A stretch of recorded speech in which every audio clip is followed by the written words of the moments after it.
لهم زيت زيتون. هلا شوفي ما شاء الله. يا سلام ما شاء الله. يلا شو رسمتها؟ بتعرفي شو رسمتها؟ الحياة ليست مشكلة تحتاج إلى حل، بل تجربة يجب أن نخوضها بكل ما فيها من فرح وألم، نجاح وفشل. ستصبح الحياة أكثر إيجابية لو نظرنا إليها بعين التفاؤل والأمل. فاللهم إنا نسألك خير المسألة وخير الدعاء وخير النجاح وخير العمل وخير الثواب وخير الحياة وخير الممات، وثبتنا وثقل موازيننا وحقق إيماننا وارفع درجاتنا وتقبل صلاتنا واغفر خطيئتنا، واسألك الدرجات العلى من الجنة، آمين يا رب العالمين.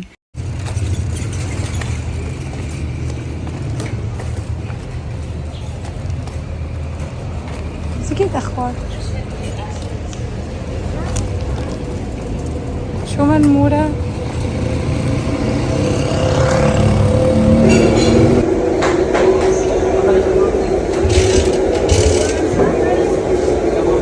السلام عليكم ورحمة الله تعالى وبركاته. ربي يسعد لي صباحكم، كل أوقاتكم، كيفكم؟ طمنوني عنكم، إن شاء الله تضلوا دائما بخير. ورجعت لكم بفيديو جديد كله نشاط وطاقة إيجابية. شاركتكم أول شغلة على بناء طلبكم اللي هي نتيجة المكدوس كيف طلعت. أنا شاركت معكم بالفيديو الماضي، بس شاركتكم النتيجة رهيبة. وكمان هيك وأخيرا الحمد لله رب العالمين اجتمعت العائلة والتم شملة ومع أخي اللي كان بإدلب، فهيك حضرت لهم طبخة من تحت دياتي اللي هي المقلوبة، وطلعت أكلة كتير لذيذة. كمان شاركتكم على بناء طلبكم روتيني مع بنوتاتي بوقت الدراسة وكيف بدرسهم، كيف خليهم يعتمدوا على حالهم. فبدي منكم قبل ما نبلش بالفيديو نصلي على النبي، اللهم صل وسلم وبارك على سيدنا محمد وعلى آله وصحبه وسلم. وما تنسوني من لايك وتعليق حلو مثل قلوبكم، ربي يجبر بخاطركم. في يوتيوب كل يوم بيطلعوا مشروع عندي. هلا رح ندوق المكدوسات. هلا نحن صراحة دقناهم، بس رح نورجيكم النتيجة. يعني الأول كانوا هلا أنا أول شيء عبيت زيت، ما كانت بنتي هون، كانت زيارة بس ما صورت. بس ما صورتها. كنا يعني إنه ليش عبيتي زيت وما قلتي لي؟ والله يا أمي نسيت، شو بعرف ماني عارفة. رح احط لهم زيت زيتون. هلا شوفي ما شاء الله. يا سلام ما شاء الله، والله شيء بشهي القلب ما شاء الله. والطعمة روعة روعة. هلا هدول ناقصهم شوية زيت، بدهم شوية زيت. هلا بده يضل الواحد يطلطل عليهم، إذا ناقصهم زيت يزود لهم. ما شاء الله من جد بسم الله ما شاء الله. طيبين طيبين. شوفوا المنظر، شايفين؟ شوفوا ما شاء الله ما شاء الله، منظر بشهي القلب يا عيني. شوفي ما شاء الله. يا سلام لونها خمري حمار ما شاء الله. كل ما لونه بيطروا يوم عن يوم. ما هلا ما شاء الله طرايا بشهوا القلب. هيك الجوز على في ناس عم بتقول مثلا لا الفلافله، لا بالعكس، كل ما يعني كل ما دللتوها بالجوز كل ما اطيب. بالعكس اطيب الجوز من الفلافله. الفلافله طيب بس في اولاد ما عم تحب الفلافله زياده، هيك اطيب يعني كل والله. هلا في ناس بتزود على حسب اللي حسناه، في ناس بتزود الفلافله اكثر، في ناس هيك، في ناس يعني تقريبا انه بتحط شويه جوز، في ناس بساوي 50 كيلو بحطوا كيلو جوز. والله لا احنا بدنا نحط جوز كمان اكثر من هيك. بدنا شويه زيت. هلا حطيت انا زيت ابيض وحطيت شويه زيت بلدي على الوش. وكمان هون حماتي هيك غصت لنا عامله هيك فاصوليه بجوز، يعني مكدوسه فاصوليه كمان. كتير هالاكله طيبه، ما بعرف اذا مجربينها ولا لا، بس طعمتها رهيب ما شاء الله.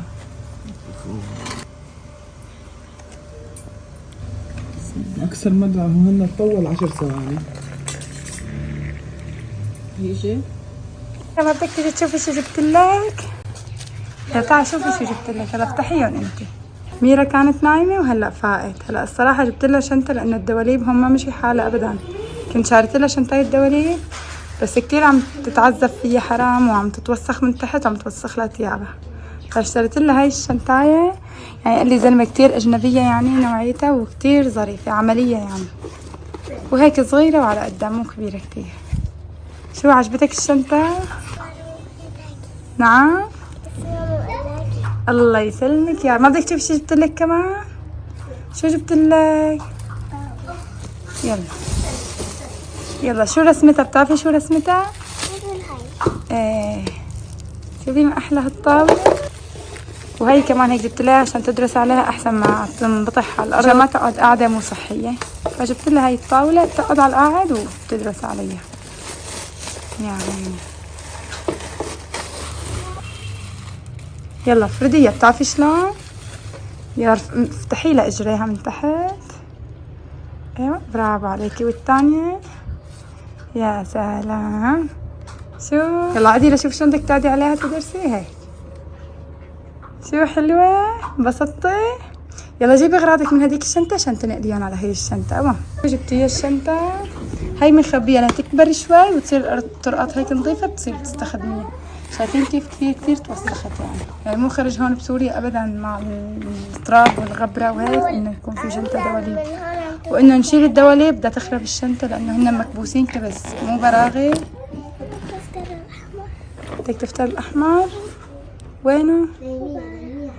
دوري بالشنطة منيح.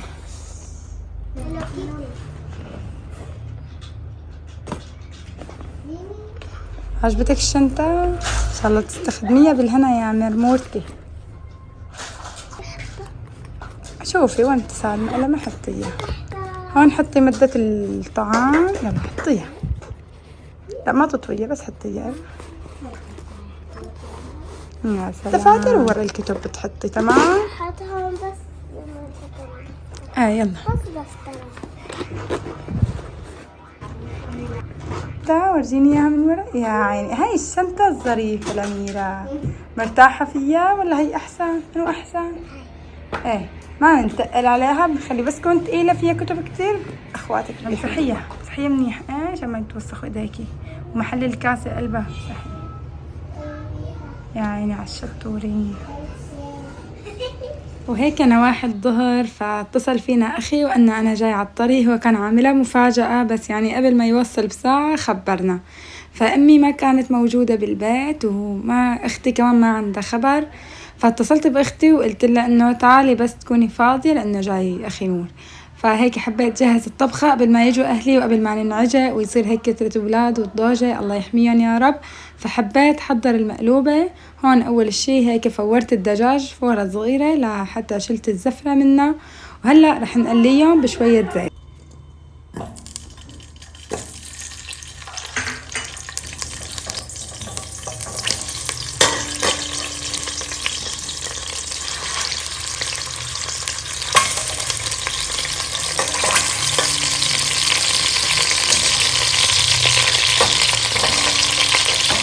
وهيك كل شوي بنعمل لهم تقليبة، بس أنا بدي يتحمر هيك وشن شوي بيعطونا هيك طعمة طيبة بيقتلوا كل الزنخة.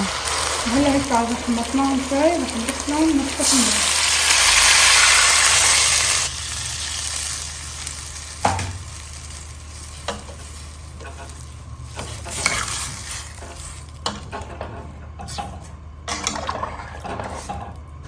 هلا مشان ناخد طعمة طيبة رح ضيفلهم كم حبة من ورق الغار وهيك بيقتلولنا الزنخة وبيعطونا نكهة طيبة. كمان كم حبة من القرفة أو الهيل أو القرنفل، يعني اللي متوفر عندكم فيكم تضيفوا.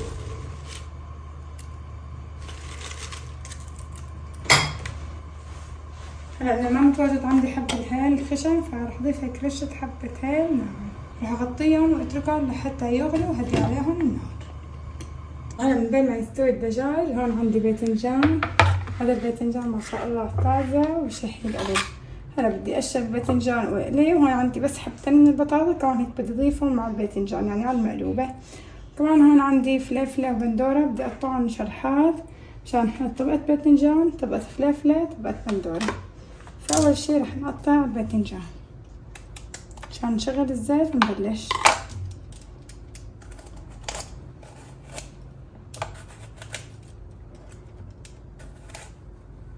رح اعمل باذنجانة هيك درب مقشر ودرب مقشور.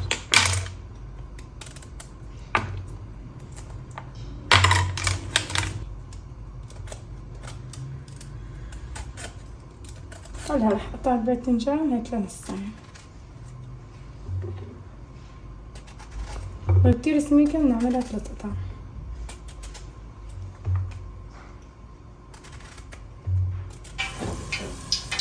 هلا هيك بعد ما حمر الزيت هلا رح ننزل باذنجان.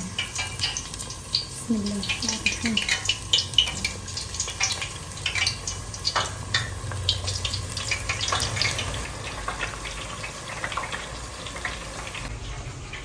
هلا كمان رح اقطع البندورة والفلفلة، هيك بدي اقطعهم لشرحات.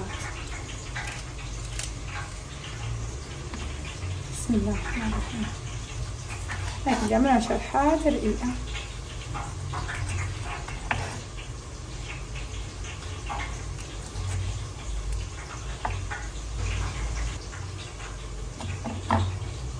كمان رح نقطع الفلفلة كمان لحلقات مدورة.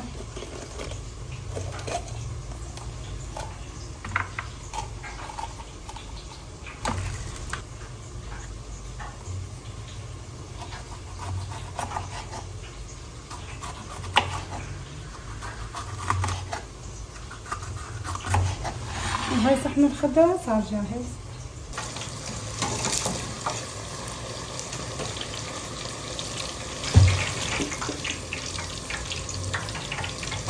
هلا رح اضيف للدجاج هيك معلقة ملح قبل ما يستوي شوي وبطفي عليه بكون استوى بإذن الله.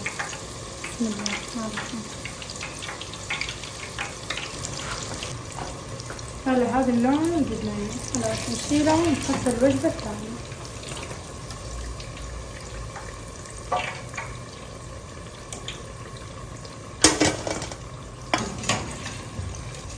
ما شاء الله لونه مثل الذهب.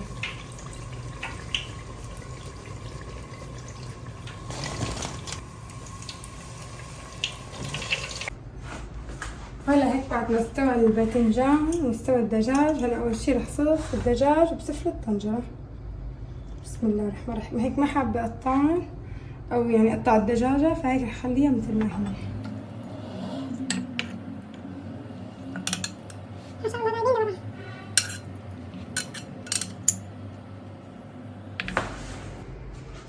هيك اول شي رح رش الدجاج رشة فلفل صغيرة. بسم الله.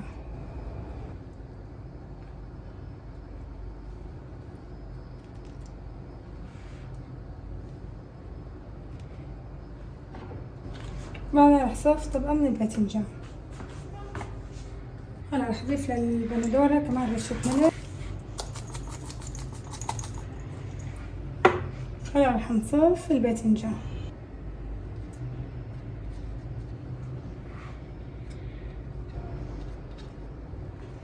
هلا في عالم بتحط لها زهرة يعني أرنبيط، بتحط لها جزر، في عالم بتعملها بلحمة بدل الدجاج، يعني حسب الموجود وحسب الذوق. وهالبطاطا متواجدة عندي هيك حطيتها، البنات بحبوا البطاطا بهي الأكلة، ضفت لها حبتين من البطاطا. كمان رح أعمل لها هيك رشة ملح صغيرة. هلا رح أضيف الفلفلة.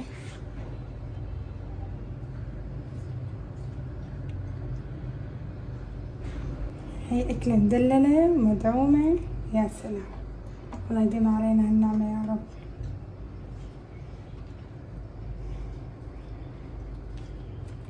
هلا هيك بعد ما طبقت الباذنجان والخضرة، هلا رح اضيف الرز. هون عندي رز بسمتي نقعته، هو رز كبسة يعني، نقع حبة طويلة، نقعته كتير منيح شي ساعة وغسلته كمان كتير منيح. بسم الله الرحمن الرحيم. رح وزعهم على الطنجرة.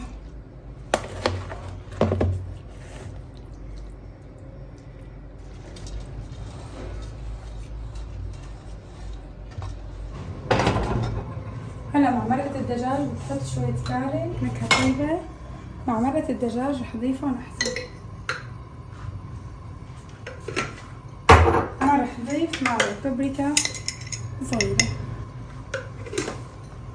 رح اضيف كمان رشة صغيرة من البهارات المشكلة، ورح ندوبهم بالمرقة ونضيفهم فوق الرز.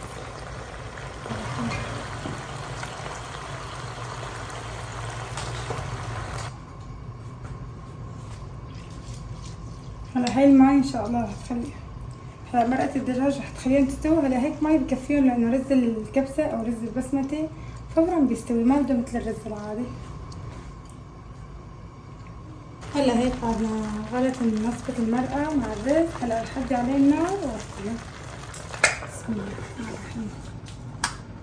كمان هيك رح نجهز السلطة. هون عندي بندورة وخيار، بس بس بنتي تشوف إذا بتلاقي بقدونس مع بقدونس كتير طيب.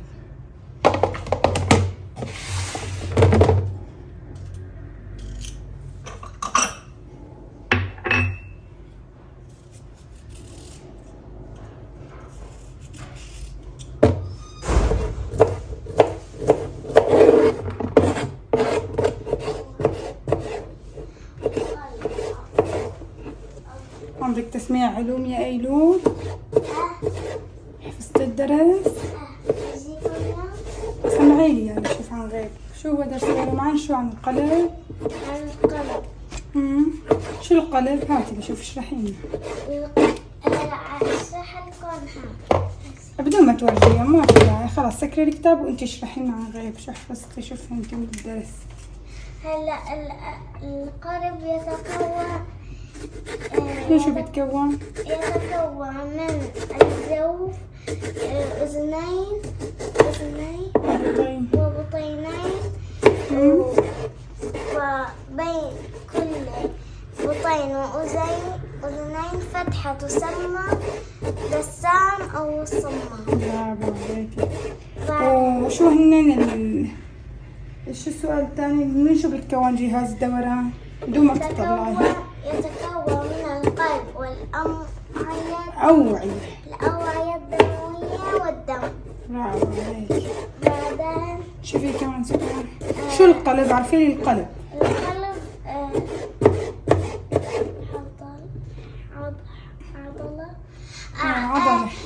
القلب عضلة حمراء لا إرادية تعمل باستمرار وبوصفها مضخة، تنقبض وتنبسط فتدفع الدم إلى داخل الأوعية. ما هو الأوعية، الأوعية. شو عم تطلع معك بالتركي؟ شو يعني بتعرف؟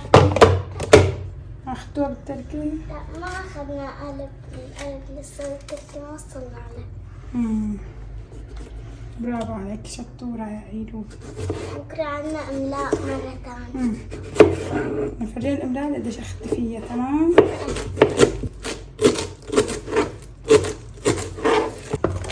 هيك بعد ما جهزت السلطة هلا رح أسقيها. بسم الله الرحمن الرحيم.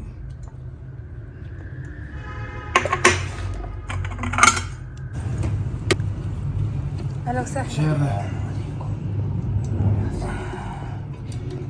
تفضل. وهيك ما شاء الله المقلوبة صارت جاهزة عنا، وهيك حمصت لها شوية فستق مشان الزينة ومشان الطعمة.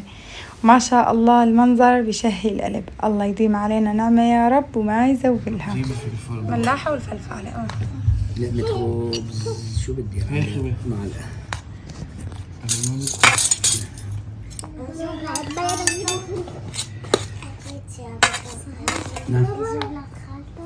ولاد خالته لمين؟ الحمد لله رب العالمين على الجمعات الحلوة، وعن جد ما في أحلى من اللمة لما بيكونوا كل أهلك مجتمعين جنبك. والحمد لله هيك ما ناقص حدا إنه بعيد أو شي، ضل هيك في غصة. وإن شاء الله عقبال عند كل مغترب إنه يجتمع بأهله وما يصفى حدا بعيد عن أهله وأحبابه وعائلته. تبدأ بكتابة الوظيفة. شو عندك اليوم؟ هلا هون تدريبات هدول حليناهم أنا وياها. عملت لك على المسودة عشان تعرفي تعد. عملت لها هيك مثلا كم تفاحة وتكتبوا أنا صلحت لها، وهيك كانت التدريبات. برافو عليك. أخذت 10 بالامتحان عملت لها إياها. هاي 3. لا 4. الأميرة هذا اللي بيكتبوا عليه بالصف اسمه دفتر نهاري. هيك عملت لها أنا زينة عليه عشان تشجع الطفل. شو لك الآن على أميرة؟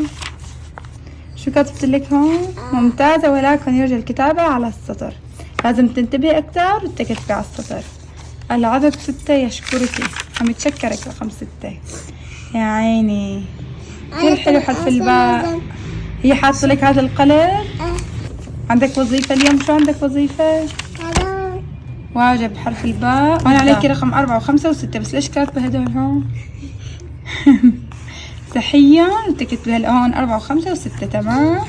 هلا ميرا عم تكتب حرف. شو ميرا عم تكتبي؟ الباء. برافو عليكي. على السطر لازم. تمام. شلون تكتبيها؟ خط مستقيم وسنة صغير من هون وسنة صغير من هون. شو بصير هذا الحرف؟ لا. برافو عليك. لا هي لأنه معلمتها اياهم أنا من زمان عشان هيك لسه بتعرفهم. برافو عليك كتير حلوين. يلا أميرة عم تدرس، شو عندك هلا؟ يلا هاتي لنشوف. أول شي بدي أشوف خطك وترتيبك للدفتر. لك مثل هذا الصدق. أيوة عم دفتر شو؟ وين عندك الدفتر؟ ها يلا ها دفتر شو مقسمتي؟ نهاري ورياضيات وعربي. هون انت لازقيهم بلزق بس صمغوا شوي عشان ما ينطاير. لك إن تنظيم عن نصف العلم المثابرة والاجتهاد والنصف الآخر. يا عيني شو هالخط الحلو المرتب. ما عم تصلح لكم الآنسة؟ يعني صار الخط كتير حلو لأنه أنت لسه هي أول مرة بتكتبي بالعربي. قليل كنتوا بتكتبوا كتير عربي. الآن سألتنا ترخوا لبكرة، كتبنا اليوم الاثنين. الواقع لازم ترخوا قبل بيوم. أعطوكم تاريخ جاهز. أخذتوا رياضيات، هي وظيفة. البيان للخطوط. يا عيني يلا شو عندك هلا؟ شو عندك واجب؟ ارجيني شو عندك واجب؟ قلت لنا واجب على دفتر الليل اكتب 3 جمل. 3 جمل تصف يوما مميزا مررت به. انت شو رح تصفي هلا؟ شو عندك هيك فكرة حلوة؟ رح اكتب انه وقت اجيت من تركيا موضوع 3 جمل. ايه اكتبي اللقاء اللي صار وشلون اجينا من تركيا وشفنا تيتا لأول مرة. يعني اكتبي هيك 3 جمل يكونوا مختصرين وحلوين. قول هلا انت كمان ورجينا اليوم شو اخذتي. ارجين قديش اخذتي اليوم بالاملاء. ايلول الشطورة تدربت على الاملاء كتير منيح مع انه هي ما كتير يعني بتعرف تكتب. بس هاي ما دخلت. اليوم ايلول هيك ما شاء الله اخذت بالاملاء 10 من 10. ضلت تتدرب عليها لحتى اخذت العلامة التامة. يعني انا متوقعتها تاخذ 9 ويطلع لها شي حرف غلط، بس الحمد لله تدربت عليها كتير منيح امبارح اخذت فيها 10. وحتى كمان جاية عن همزة القطع وهمزة الوصل اسئلة كمان اخذة 10. ما شاء الله شطورة. بدي دفتر الاملاء كله 10 تمام. بس تجمعي 10 عشرات بدي اجيب لك هدية. هلا كيف هيك بمشي يعني وقتي مع اولادي انه مع طبخ مع تصوير مع مسؤولية بيت وكذا. فمن هلا يجوا اولادي من المدرسة بحب بكون مخلصة شغلي يعني بكون بقالي بس الطبخة. فبطبخ وبقول لهم انه مثلا انه كلاتنا مع بعض نكون هيك عم ندرسهم سوا. بكون قاعدة جنبهم انه هن يكتبوا الوظائف لحالهم، بس اذا صعب عليهم شيء انا بساعدهم فيه. وقت التسميع اذا كنت مشغولة مثلا عم بطبخ او شيء مثل ما شفتوا بالفيديو يعني هيك بسمع لهم وانا عم بطبخ منشان ما اهملهم او اتركهم. يعني هيك حتى يتشجعوا اكتر وان شاء الله يكونوا هيك مركزين كتير منيح ويكونوا من الاوائل. فهيك الحمد لله رب العالمين اول املاء لايلول هيك. وهلا هيك بكون وصلنا لنهاية الفيديو. بتمنى يكون نال اعجابكم واستمتعتوا واستفدتوا فيه. سبحان الله والحمد لله ولا اله الا الله والله اكبر. بتمنى لكم الصحة والعافية ودمتم في حفظ الله ورعايته. السلام عليكم ورحمة الله تعالى وبركاته. كاتبة شيء؟ اكتب الواجب. يعني ما كاتبة شيء لسه. اكتب الواجب. يلا برافو عليكم. شو ميرا وين وصلتي؟ ميرا خلصت حرف الباء. يلا كملي حرف الدال. كتير حلو خطك. يلا